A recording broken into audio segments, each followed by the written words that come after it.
Pessoal, boa tarde, tudo bem? É um prazer estar com vocês. Eu me chamo Robson, sou desbravador desde os meus 10 anos de idade e quem quiser saber um pouquinho mais sobre o Clube de Desbravadores pode acessar a nossa página grandesnações.life, www.grandesnações.life, e é um prazer estar oferecendo, em nome da nossa instituição, do Clube da Igreja, essa oportunidade especial nessa tarde de domingo. Apesar de estarmos vivendo em quarentena, em pandemia, Deus nos dá sabedoria, Deus nos dá força, nos dá esperança e nos oferece oportunidades como essa, única. E nós estamos com nosso amigo Edson Pinto, um palestrante, um psicanalista, alguém muito capacitado, muito viajado, não sei quantas milhas ele já percorreu aí, Brasil e afora, e ele bondosamente, lá de Pernambuco, vai estar conosco nesta tarde, apresentando um tema muito especial sobre a importância de nós cuidarmos do próximo, do outro. Eu fico muito feliz porque já assisti algumas palestras com ele, ele é muito cotado, muito difícil para a gente conseguir tê-lo, e ele bondosamente, carinhosamente aceitou o nosso convite. O nosso forte abraço, abraço virtual, amigo Edson, um abraço virtual para você também que está nos acompanhando. Quem quiser saber um pouco mais sobre o clube, eu já repito, você pode acessar www.grandesnações.life ou nos seguir em nossas redes sociais, @grandesnações.life, @grandesnações, ou então @adventistaslife. Nosso amigo Edson, que bom que você está conosco, é um prazer tê-lo aqui. Ele vai estar respondendo algumas perguntas também através do chat, e eu passo para você a palavra. Se você quiser falar um pouco ainda sobre você, as pessoas estão chegando, o Will que mandou o link para mim agora, eu vou pedir que ele envie também o link para a diretora associada, porque ela que está responsável pela atividade, para que ela possa divulgar com as pessoas. E seja bem-vindo, Edson, carinho da Bahia.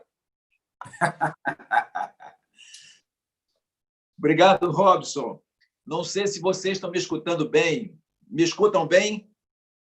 Sim. Ok, muito obrigado. Eu agradeço, Robson, o carinho da sua amizade e também o convite do Clube Desbravadores Grandes Nações, aí da Igreja Life na Paralela, para a gente conversar um pouco hoje sobre o cuidar, né? Saber cuidar em tempo de crise. Eu tenho uma irmã que frequenta aí a igreja, a Vilma, tenho uma sobrinha, que é a Lua, que também frequenta o clube, e agradeço pelo apoio que o clube tem dado à minha família e a diferença que realmente faz o Clube de Desbravador na vida de uma criança, de um adolescente, né? Então, a gente só tem que agradecer o esforço que vocês da diretoria fazem, muitas vezes sacrificando a família, sacrificando o trabalho. Realmente, eu considero que no Brasil nós não temos nenhum serviço ofertado à infância e adolescência como a igreja oferece através do Clube de Desbravadores. Então, a gente agradece, porque vocês não ganham nada para fazer isso, só os ganhos espirituais, o ganho social, de ver os meninos e meninas se organizando. Então, mas por trás desses ganhos familiares que as famílias obtêm, eu sei que isso implica no enorme sacrifício em perdas, né? Tempo com a família, como já falei, tempo de estudo, se preparando para um concurso ou para outra coisa assim, né? Mas muito obrigado, Robson, pelo convite, a você, a toda a equipe aí do Clube Grandes Nações, tá bom? O nosso assunto é sobre cuidado, né? A importância do saber cuidar. Não sei se a minha imagem está chegando bem aí, pessoal, porque eu posso mudar de posição por conta do reflexo da luz. Não sei como é que está chegando a minha imagem. Alguém pode me dar um retorno? Está ótimo? Então tá bom. Então vamos prosseguir. Obrigado, Wilker. Eu vou fazer uma introdução sobre esse assunto. Eu vou fazer uma introdução dividida em duas partes, tá bom? A primeira, há poucos dias, uma igreja aqui no estado de Pernambuco montou uma vigília muito boa sobre os eventos finais. E me pediram para falar sobre o tempo da angústia, o período da angústia. E eu, então, outros pastores, inclusive da divisão, da União, estavam participando. E aqui a parte que me coube foi falar sobre o tempo da angústia. E eu fiz uma colocação que vou começar meu assunto aqui com você exatamente nesse ponto onde eu comecei a discorrer sobre o assunto do tempo da angústia. Eu falei o seguinte, veja, não adianta eu falar do tempo da angústia para alguém, não adianta eu falar de tempos angustiosos se eu não despertar em mim, se não for despertado em mim, se não for despertado em você, a necessidade de nos cuidarmos mutuamente. Tá bom? Eu posso fazer uma bela explanação sobre angústia, sobre os tempos difíceis, mas isso não redunda em nada, é mera informação. As pessoas hoje, elas não querem informação. Mas como não querem? Elas estão bombardeadas de informações. São muitas as informações. O que as pessoas querem é de informações que sejam transformadas em cuidado. Um médico, quando estuda a medicina, um psicólogo estuda a psicologia, um pastor estuda a teologia, você, na sua área, você que é pai, que é mãe, você, na sua área, os conhecimentos que a universidade passou para você, que você adquiriu na universidade, seu período acadêmico, então, esse conhecimento, se ele não se transformar em cuidado, o proveito dele é muito pequeno para o seu portador. E é muito pequeno para quem entra em contato com você. Então, é necessário a gente entender que, por trás de toda informação, seja teológica, seja qual seja a informação, é necessário que as informações sejam acompanhadas de um impulso para cuidar, um despertar para cuidar. Porque toda a teologia está baseada no cuidado. Jesus, quando veio a essa terra, ele veio mostrar como cuidar das pessoas, como cuidar daquelas pessoas que precisam de ajuda. Aí vem, o Robson colocou no início, como cuidar do meu próximo. Tá bom? Então, o primeiro ponto é esse. A importância de cuidar. Aqueles da área de psicologia, eu vou usar uma referência, Donald Winnicott, para mim, uma das grandes referências da psicologia, era um pediatra, e ele falava sobre o cuidado da mãe com uma criança. Ele diz assim, a mãe suficientemente boa. Olha só, a mãe que desenvolve um filho é a mãe suficientemente boa. O que queria dizer o Winnicott com isso? Nem boa demais, nem ruim demais. A bondade na suficiência para gerar um desenvolvimento. Então, eu tenho que ter uma visão de cuidado na suficiência para não gerar dependência, para não gerar cansaço, desgaste em quem está cuidando. Então, saber cuidar é uma ciência. Saber cuidar realmente é uma das mais lindas ciências que nós temos, a ciência do cuidado. É pena que nós não temos uma faculdade, devia ter uma faculdade, né, de cuidadores. Algumas profissões são bem afins, a gente sabe disso. Vou fazer uma breve pausa aqui.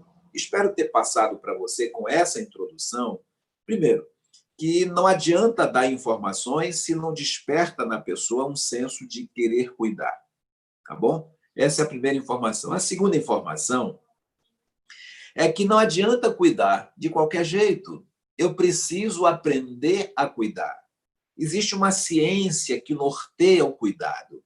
E eu, então, preciso entender que o cuidado que eu dou para o meu filho, o cuidado que eu dou para o meu vizinho, para a pessoa da igreja, quem seja, não pode ser um cuidado de qualquer forma. A mesma maneira como eu cuido de um, vou cuidar de outros 10. Não.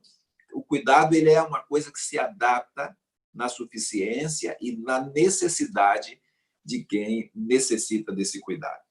Então, deixo essa partezinha e vou para uma outra parte, tá bom? Em 2011, eu tive o privilégio de participar do Congresso Mundial de Psiquiatria, que foi em Buenos Aires, na Argentina. Foram mais de 9.000 profissionais de saúde mental, psiquiatria, psicologia, psicanálise, do mundo inteiro, reunidos ali em Buenos Aires. Mas o que me chamou a atenção nesse congresso foi quando uma comissão da Organização Mundial de Saúde, da ONU, foi ao congresso e fez um apelo que eu achei diferente o apelo que eles fizeram. Eles pediam aos professores, professor que me escuta e me vê, pediam aos professores, assim, olha, nos ajudem. Vocês são os primeiros a observar alguns problemas com as crianças. Não são os pais às vezes não enxergam. Mas você, professor, se tiver com um olhar mais bem apurado, um olhar carregado de cuidado, você pode perceber alguns sinais e encaminhar esses meninos o mais cedo possível para que recebam cuidados especializados. Por que pediam eles? Por que essa comissão pedia isso para a psiquiatria, para a psicologia, para a psicanálise, para todos? Se aproximem dos professores, busquem a ajuda dos professores, porque, segundo eles, a capilaridade, a estrutura da educação, ela alcança realmente a base. Ela é muito mais forte, não sei nem se posso dizer isso, ela é muito mais forte, muito mais estruturada do que a própria família, tá bom? Você pode observar, a escola que sua mãe estudou está lá. Tá? As famílias, às vezes, se desintegram, ou se separam, e a escola continua lá. Então, a escola tem uma estrutura fantástica. Você chega num lugarzinho simplesinho, pobrezinho, ali está uma escola. Então, foi feito esse apelo aos professores para que ajudassem nesse cuidado, para que as pessoas não adoecessem. Agora, pasmem com o que eu vou dizer. A Organização Mundial de Saúde, em 2011, previa que até 2050, de cada 2 pessoas que você encontrasse na rua, uma delas, veja bem que previsão, uma delas estaria usando algum tipo de medicamento, de medicação psiquiátrica, que nós chamamos de psicofármaco. Seja para dormir, seja para ansiedade, seja para depressão, seja para hiperatividade, seja para desatenção, algum tipo de medicação psiquiátrica. Então, eu lembro que um congressista falou assim, olha, 2060, se você encontrar um ser humano saudável, é um sobrevivente. Então, vamos pegar agora esse primeiro raciocínio com esse da agora. Gente, a humanidade está enlouquecendo, nós sabemos disso. O processo de enlouquecimento é muito mais rápido do que se imagina. Uma pausazinha entre o Congresso 2011 e 2020, eu estava assustado com as crianças, o excesso de tecnologia na infância. O menino já nasce hoje, praticamente já sai do parto com o celular na mão. Exagerar um pouco faz bem. Já vi mães amamentando, olhando o celular e o filho amamentando. O olhar foi embora. O olhar foi embora. As pessoas já não se olham mais. A conversa foi embora. Tudo é hoje no dedo, digitando, não é verdade? As companhias telefônicas estão sem saber o que fazer, porque ninguém fala mais ao telefone. Telefone fixo, que na minha juventude era um objeto somente para poucos, os ricos são os que tinham telefone fixo, havia aluguer de telefone. Você sabe o que é isso? Você que é jovem não sabe nem o que estou dizendo, né? Havia aluguer de telefone, pessoas que viviam de alugar linhas de telefones fixos. Onde é que estão os telefones fixos hoje? Não estão mais. Está me entendendo? Não estão mais. Então, houve uma alteração muito grande no comportamento humano. A família que se reunia, que conversava e tal, já não se reúne mais. É um num canto com o celular, outro no canto. Então, já se imaginava que, outra coisa, o autismo tem crescido assustadoramente no mundo inteiro. Então, por quê? A criança hoje já não sobe numa árvore, já não brinca, é só com tecnologia na mão, já não desenvolve relacionamentos. Eu quando vou ao lugarzinho que eu nasci em Mapele, aí em Simões Filho. E quando eu vou encontro os meus amigos de infância, a minha esposa morre de rir das minhas bobagens, e as minhas irmãs também. Por quê? Nós contamos todos os anos as mesmas histórias e morremos de rir. E rimos, aquilo não satura. Você está me entendendo? Porque a brincadeira, a amizade, o relacionamento ficou. Mas você não tem relacionamento com o celular. Você não tem relacionamento com o computador. Você não pode se encontrar com um computador daqui a 30 anos e dizer, olha, você foi meu grande amigo. Você não pode. Então, já se previa uma alteração muito grande por conta dessa enxurrada da tecnologia. Já se previa. O que não se previa era a questão da pandemia. E agora veja o que a pandemia fez. A pandemia, o pessoal da área de química sabe, existe uma expressão chamada catalisar. Catalisador. O catalisador ele aumenta a velocidade de uma reação. Né? Você coloca a panela de pressão, um catalisador físico. Você coloca o feijão, liga, e ali o que passaria 3 horas cozinhando, em meia hora ela cozinha. Né? Então, o catalisador ele aumenta a velocidade. A pandemia foi um catalisador do enlouquecimento. Não sei se eu estou conseguindo me explicar para vocês. Um catalisador do enlouquecimento. Gente, esse confinamento que nós passamos aí esses dias, essa noia, essa exploração que tivemos no nosso país, eu passei uma parte da pandemia na gente, no Uruguai, eu estava no Uruguai, passei quase 4 anos lá, e voltei agora, aí na metade da pandemia. Então, quando você compara, eu vi as pessoas se unirem no Uruguai, os políticos de oposição se unirem. Não, gente, não tem mais bandeira política, não. Nosso negócio é cuidar das pessoas. Eu vi a mídia no Uruguai se unir aos governantes e dizer, gente, nós não queremos assustar as pessoas, nós vamos filtrar as informações para que cheguem às pessoas informações que ajudem as ajudem a tomarem boas decisões. Foi um sucesso.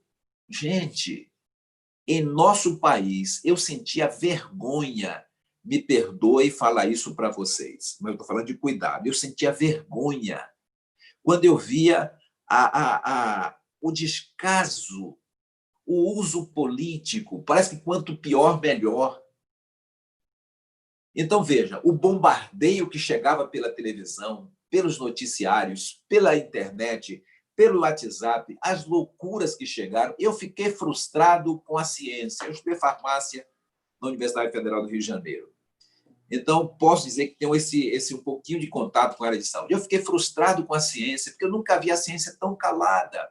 E quando falo, um atira para um lado, outro atira para o outro, vai para frente. Nunca vi tanta desinformação como nós tivemos agora. Se nós que somos adultos estamos assim, tente imaginar o que acontece com nossas crianças, com nossos filhos.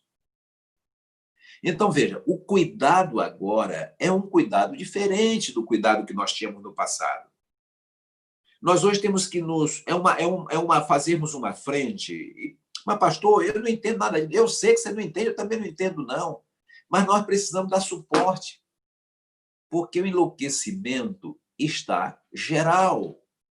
A noia, como diz a história, a cabeça, perdeu-se tudo. E agora a humanidade precisa de certos balizadores, de elementos que venham trazer, é como se tentar puxar para uma normalidade. Agora, meu amigo, minha amiga, meu irmão, minha irmã, meu querido pai, minha querida mãe, nós não podemos fazer isso de qualquer maneira. Precisamos, de alguma forma, nos prepararmos para isso. Você está me entendendo? Não sei se estou conseguindo me expressar. Mas vamos lá. Eu quero recomendar a vocês que depois assistam pelo menos uma parte do filme O Aviador. O Aviador, com Leonardo DiCaprio. É um filme muito interessante. É uma mãe que cuida do seu filho. Ela vivia numa zona, é uma família muito rica, mas vivia numa zona muito pobre, com negros, com pessoas. No contexto do filme, era exatamente por isso que estou me referindo aos negros. É um filme americano de um contexto em que ali a pobreza estava entre os negros, tá bom? Por isso estou me referindo aos negros. E no filme ela faz referência aos negros. Você vê a casa dos negros, a casa dos pobres, como eles vivem.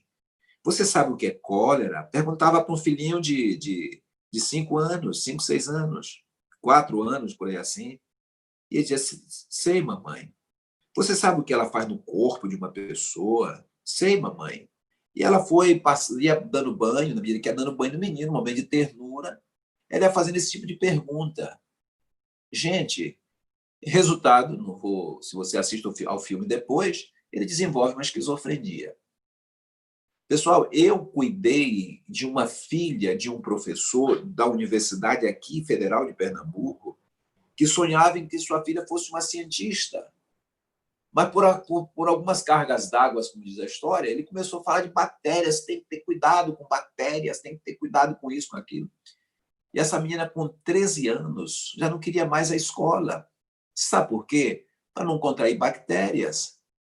Ela não apertava a mão de ninguém, ela levava um protetor para colocar na cadeira, na escola, para sentar.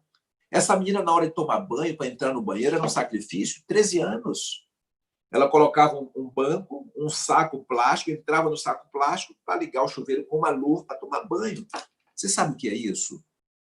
Você sabe o que é isso?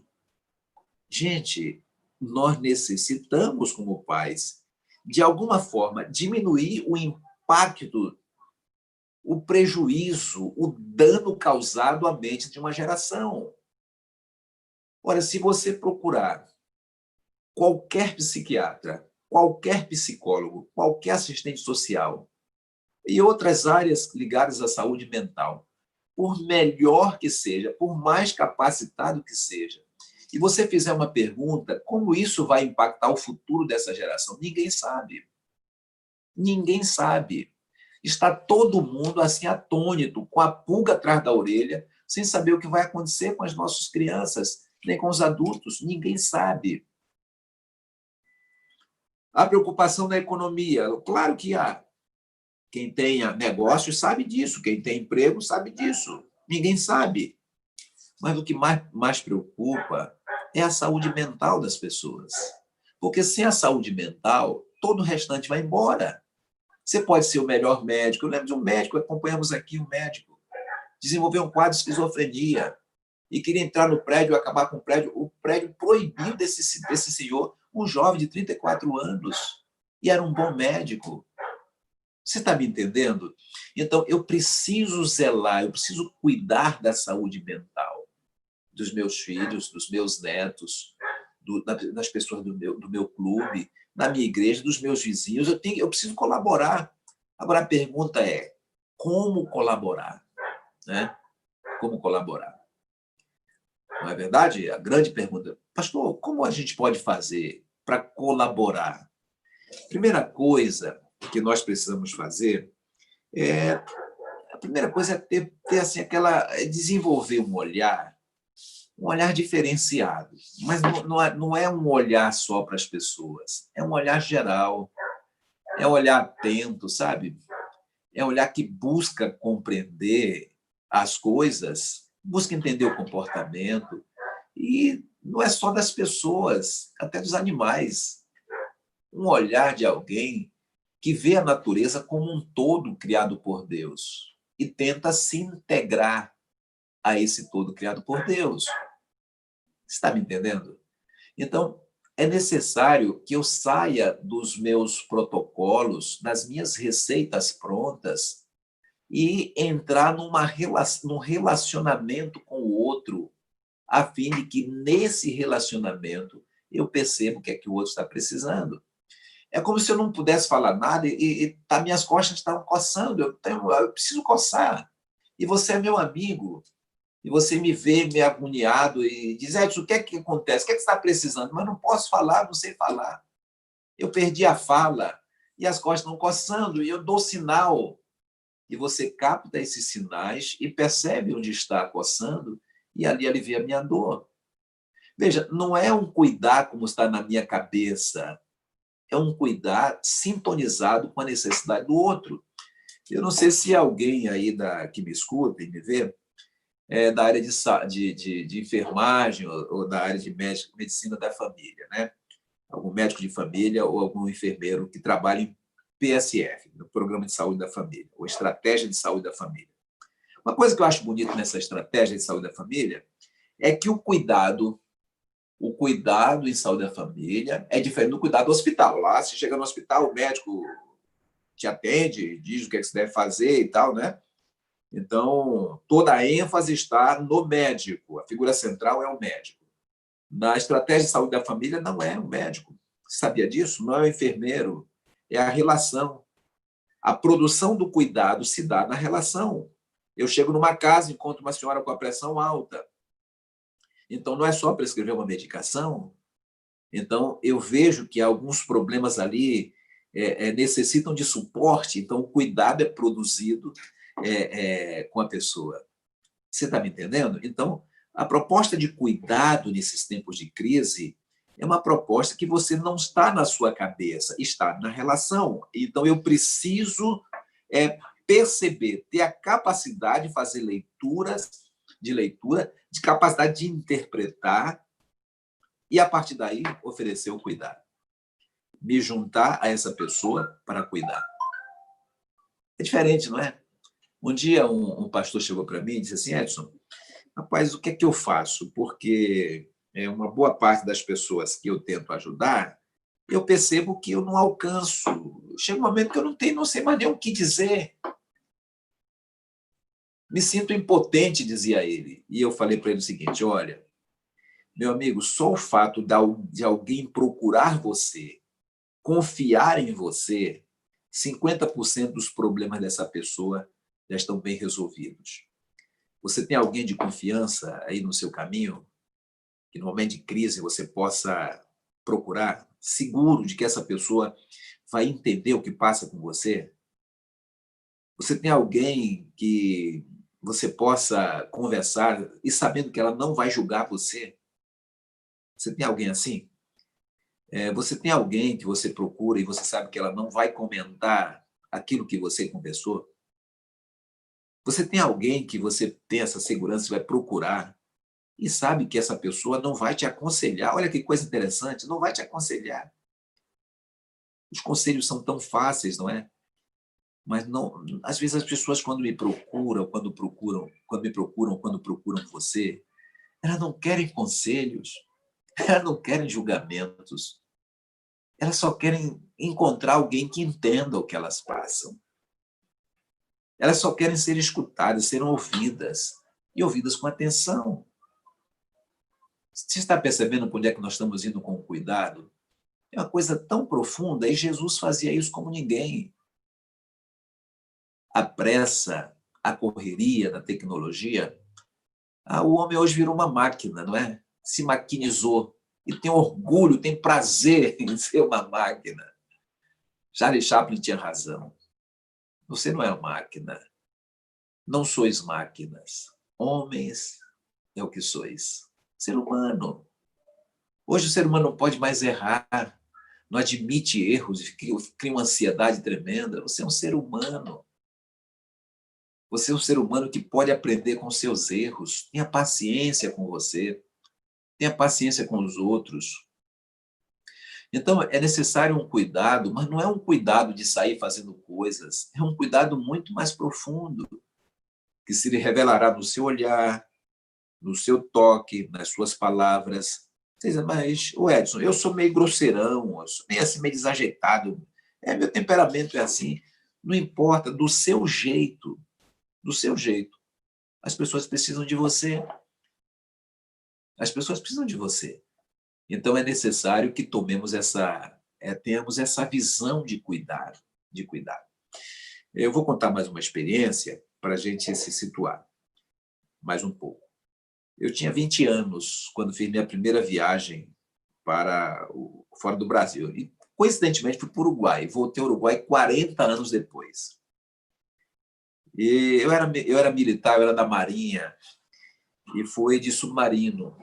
Fizemos uma viagem de 8 dias, do Rio de Janeiro até Montevidéu, em operações militares, em treinamento de guerra com as marinhas americanas e as marinhas da América do Sul. E o comandante nos chamou antes da viagem, para todo mundo aquela alegria, jovem de 20 anos, todo mundo empolgado, né? O comandante nos chamou então e disse assim: olha, pessoal, para aqueles que vão fazer a viagem pela primeira vez, mais ou menos quando chega lá para o 4º dia de viagem, bate uma tristeza, a alegria parece que vai embora, então não se incomodem com isso não, é normal, faz parte da rotina do mergulho. E interessante que foi verdade, quando chegamos lá para o 4º dia de viagem, olha, batia uma tristeza, a gente não via mais nada, porque você não vê no submarino, você não vê nada, não existe aquele que você vê, aquele que você dá uma olhadinha, aquela janelinha que você olha, não existe isso, é debaixo d'água mesmo. Né? As pessoas são as mesmas, o ambiente é o mesmo, nada muda.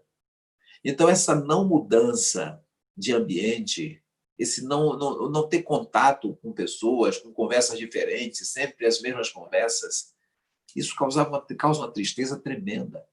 Olha, possa ser que nesses dias do confinamento, você tenha ficado em casa e alguns problemas tenham até crescido um pouco mais, né? Não só na relação, como também até na sua saúde. Mais assustado, mais com medo.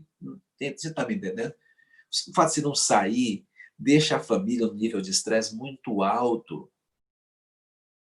Então, é necessário entender que o momento em que nós estamos vivendo é esse. Fica mais fácil entender porque que as mulheres, às vezes, elas sofrem por fazerem a mesma coisa todos os dias, repetem aquela rotina, e quando elas não saem de casa, às vezes você precisa pegar o carro, dar uma voltinha com a esposa, só para arejar um pouco, porque já está cansado de tanto ficar ali dentro de casa fazendo as mesmas coisas. Às vezes eu chego em casa e encontro a televisão ligada na sala, minha esposa lá na cozinha, lá longe. E para mim é um gasto de energia. Eu disse, olha, por que essa televisão ligada? Eu não entendia quando falava, que pensava que era gasto de energia. Mas para elas é como se tivesse alguém em casa mudando o ambiente. Você entende o que é cuidar? Cuidar é isso. Cuidar é se preocupar com detalhes pequenos e que podem, esses detalhes, fazer uma grande diferença na vida das pessoas. Finalizando, eu quero deixar para você um conceito muito simples. O cuidado, ele é restaurador. O cuidado restaura, entendeu? O cuidado restaura. O cuidado fortalece. O cuidado fortalece. O cuidado desenvolve. Olha, restaura, desenvolve, fortalece. O cuidado alivia. Olha, quando você está numa situação que alguém cuida de você, você sente um alívio tão grande na sua vida. O cuidado alivia as dores, a pressão. E aí agora eu encerro dizendo assim, olha, vamos pedir a Deus que nos dê essa bênção de cuidar? Cuidar dos filhos, cuidar da família, cuidar da igreja, mas cuidar. Pedir a Deus que nos dê, coloque no nosso coração, em nossos lábios, palavras que, quando alguém entrar em contato com as nossas palavras, elas sejam ouro para essas pessoas. Cuidar, pedir a Deus que nos dê um ouvido atento. Calma, não fale agora, escuta. Escuta mais. Escuta até o final. E não chega a nenhuma conclusão apressada, não. Escuta um pouco mais, escuta. Então, são dons que Deus nos dá.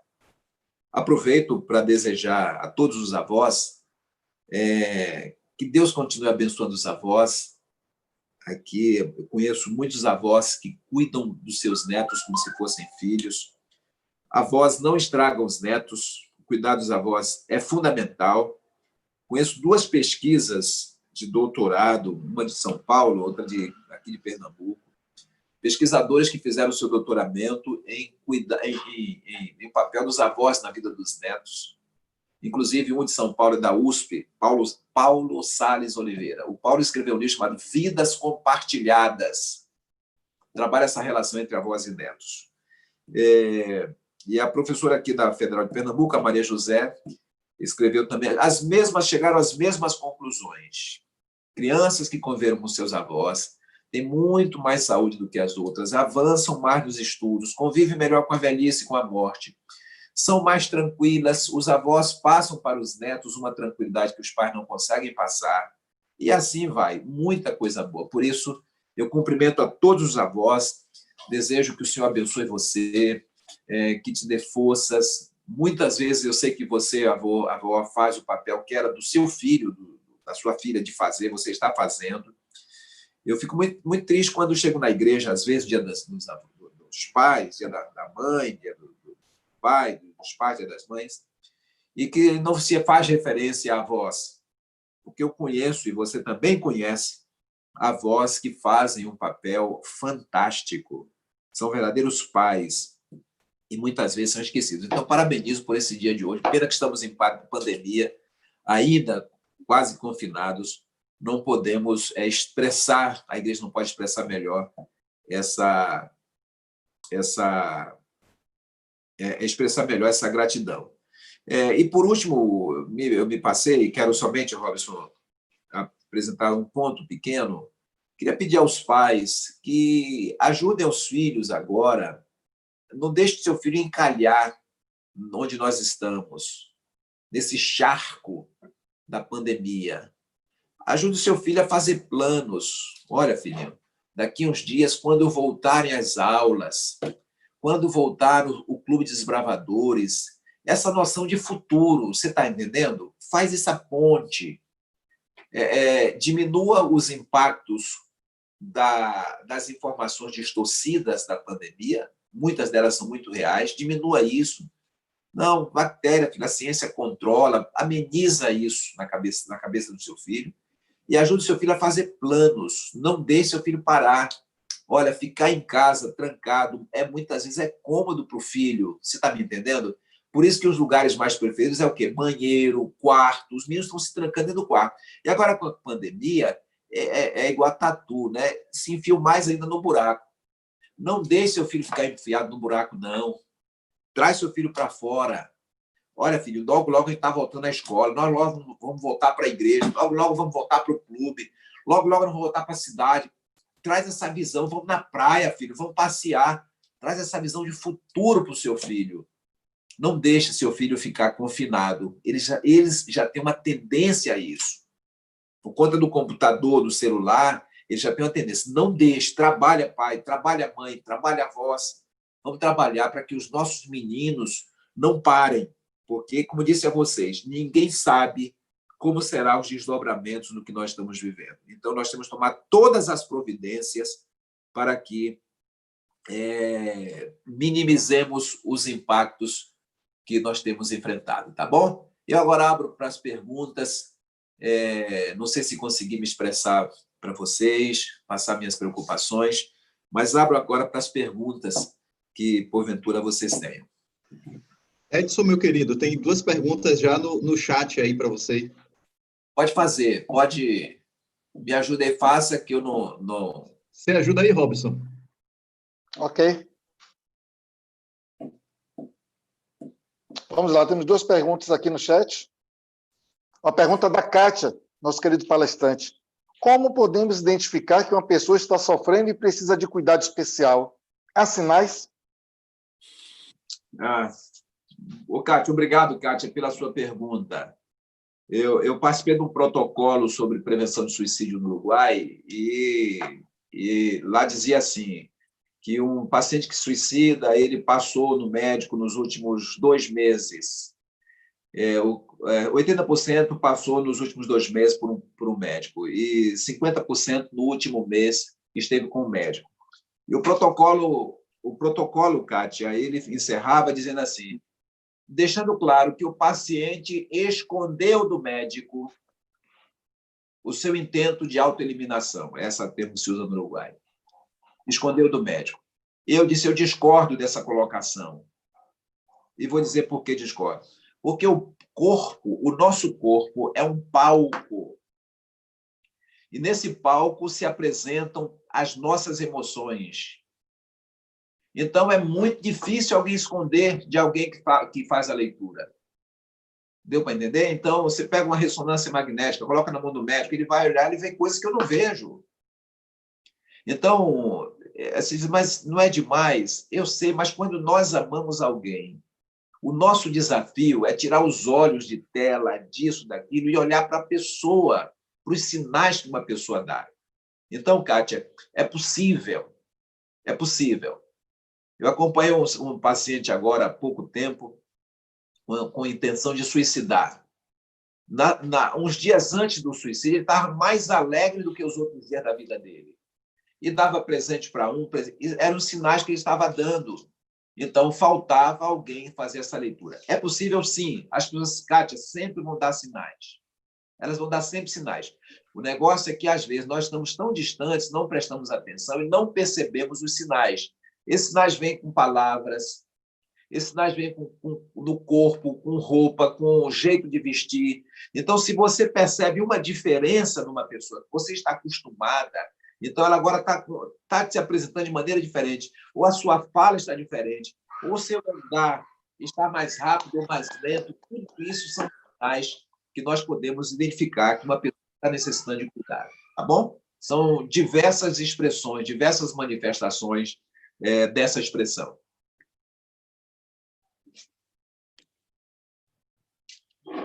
Próxima pergunta. Não sei, Kátia, se ficou bem respondido ou se você quer fazer uma complementação.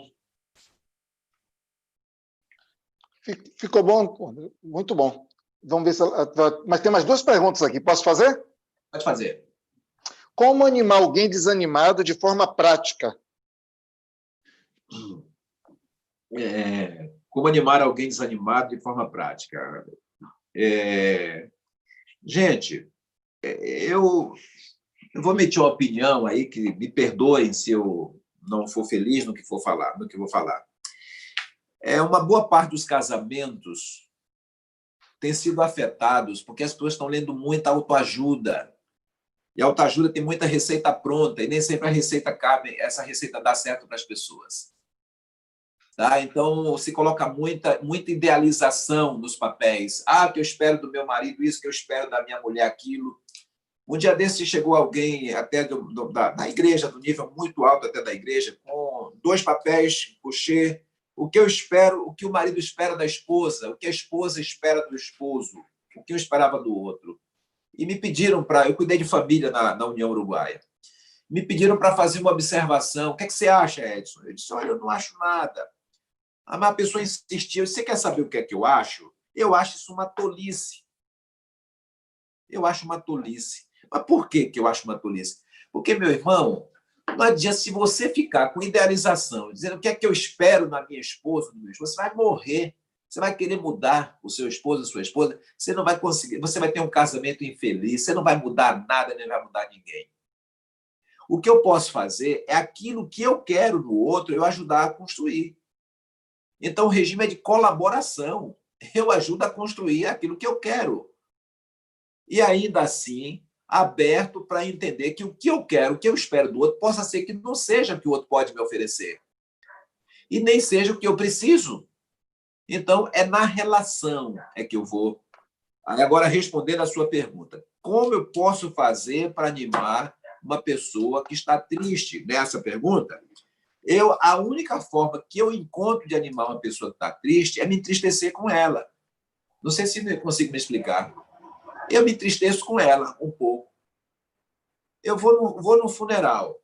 Tem uma pessoa lá que está sofrendo porque perdeu um ente querido.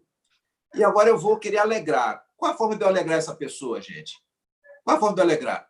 Me entristecendo com ela, concordam comigo? Quando eu me entristeço com ela ali, eu desço para o nível dela, me entristeço com ela, ela se anima um pouquinho. Então, a forma que eu tenho de alegrar uma pessoa é me envolver, me misturar com ela. Me misturar com ela, abrir minhas fronteiras para carregar um pouco dessa tristeza comigo e deixar, abrir a fronteira com as fronteiras dela aberta também, permitir que ela carregue um pouco da minha esperança, da minha alegria. Resultado, não é...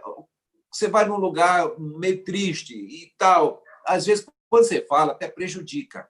Às vezes, não precisa nem falar nada, só se aproxime, dê um cheiro, dê um abraço, olhe para a pessoa. É isso que anima as pessoas. Mas esse ânimo vai ser... Há pessoas que têm dependência total.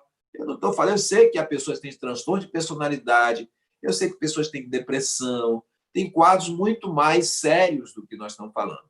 tá bom? Que necessitam de intervenções mais profissionais. Mas eu estou falando do dia a dia das pessoas, né? Então, você vai levar aquela alegria e vai aberto para trazer um pouquinho da tristeza.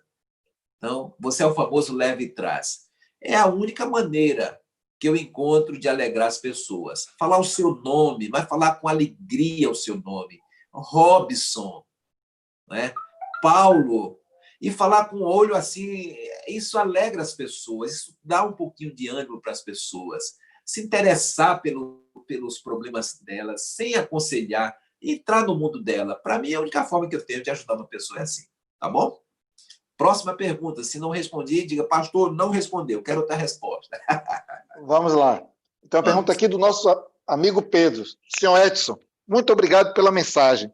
Para onde eu posso encaminhar uma pessoa que precisa de ajuda?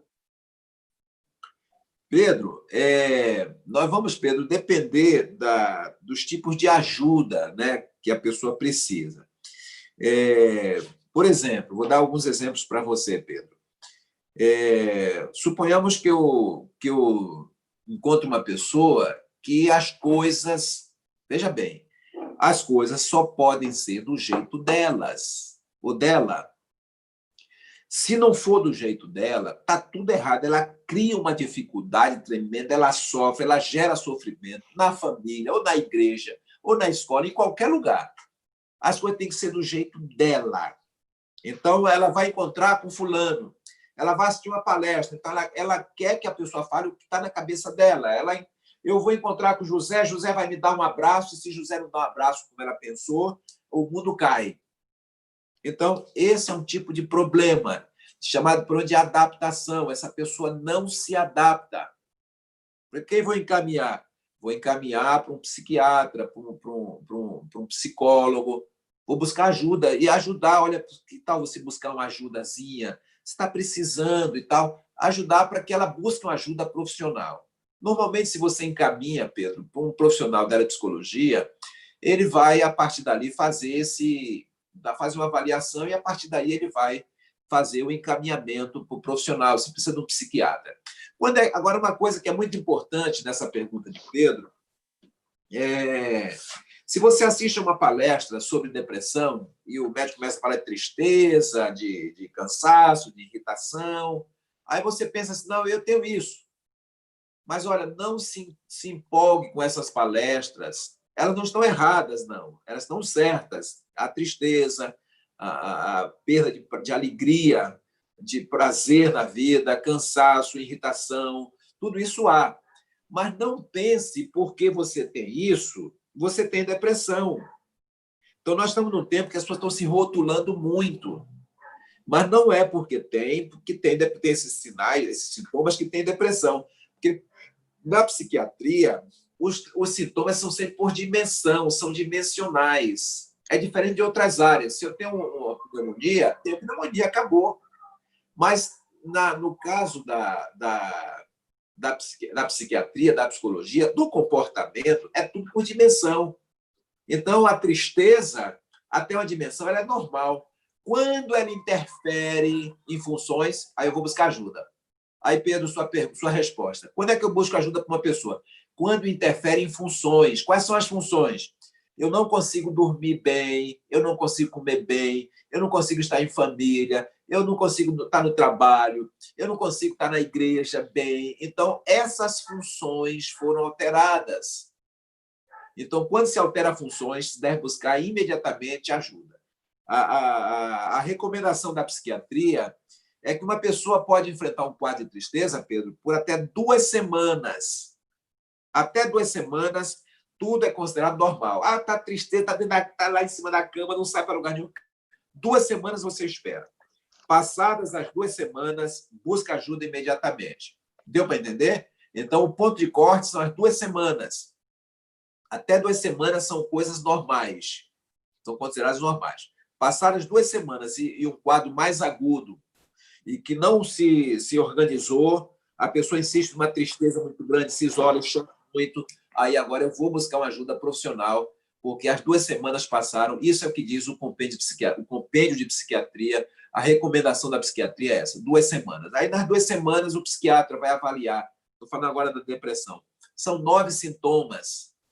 9 sintomas. Desses 9 sintomas, se o paciente apresentar 6, pelo menos 6 dos 9, então ele possivelmente está com a depressão. Tá bom? Mas é sempre bom buscar ajuda, Pedro. Observar e dar um toquezinho, que não pode dizer, você vai para um psiquiatra, você vai para um psicólogo, não posso dizer isso, mas eu posso sugerir, olha, o que você acha? Por que você não busca uma ajuda assim, assim, assim? Ou o pastor, converse com o seu pastor. Então, se você percebe pessoas na igreja, em casa, que tem dificuldade, é nem porque a pessoa quer, é porque alguma coisa que ela não compreende ainda, que não está funcionando bem, e às vezes uma medicação pode ajudar, as sessões de terapia podem ajudar, então você vai buscar ajuda, Pedro, tá bom? Ok? Ok. Tem mais uma pergunta aqui, meu amigo. Posso fazer ainda? Por favor, estou à disposição. Como posso lidar com as crianças após essa pandemia, já que elas estão acomodadas agora? É uma pergunta de Irã. Irã, levar em conta, Irã, o pós-pandemia, eu acho que vocês, o clube, devia fazer uma festa desse reencontro, entendeu? Fazer alguma coisa assim bem motivador para quando fosse o primeiro encontro depois da pandemia, quando já pudermos. Não devia ser uma coisa assim meio rotineira, não. Devia ser uma coisa assim, para arrebentar, como diz a história, para motivar mesmo, ir lá, poder aí fazer essa leitura. E agora vocês que estão na direção vão poder assim fazer essa avaliação constante dos meninos, darem retorno para os pais e tal. Então, seria mais ou menos por aí. E observar bastante os meninos para verificar quais foram os comportamentos que foram alterados. Suponhamos que você tinha um menino que era muito calado, agora voltou falando demais. Você tinha um que falava demais, agora voltou calado demais. Observe o lugar em que esses meninos sentam. Observe as duplas de amigos que eles têm. Andava muito com o Pedro. Quando voltou, já não anda mais com o Pedro. Não quer saber de Pedro. Então, todas as alterações de comportamento se tornam muito importantes para serem interpretadas por um grupo de pessoas mais maduras, para, a partir daí, em contato com os pais, em contato com a escola, buscarem assim, fazer frente a essas possíveis alterações que nós não temos ideia como elas serão. Tá bom? Muito obrigado, meu amigo Edson, muito grato.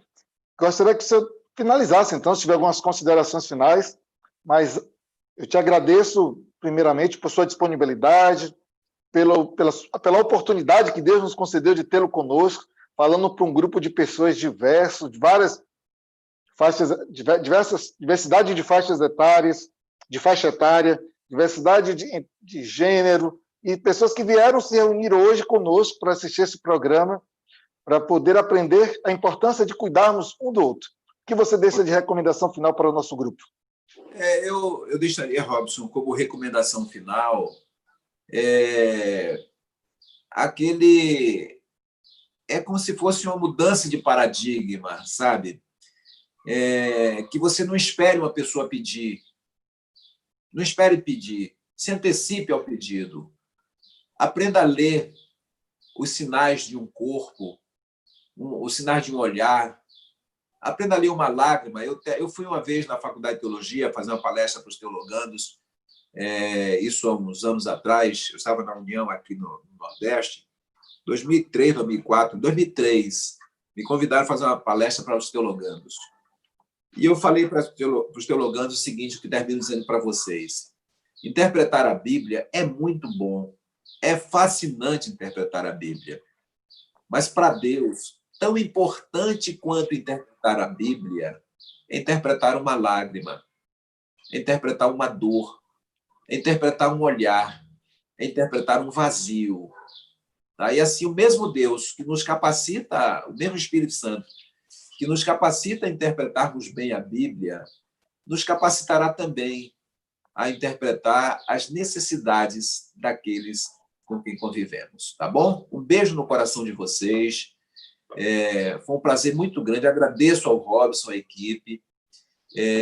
Ontem eu estava numa loja aqui e uma moça falava dos baianos. Eu me aproximei e disse, olha, eu sou baiano. E ela disse, eu também sou baiana. Mas que alegria reencontrar um baiano aqui em outras terras, né?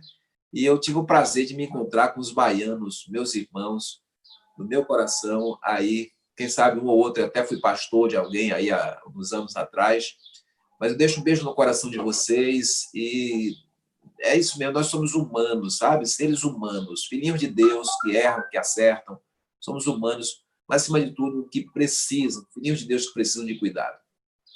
Do berço até o túmulo, o homem sempre precisa de cuidado. Ele precisa. Um abraço para vocês. Forte abraço, amigo Edson, que bom tê-lo conosco.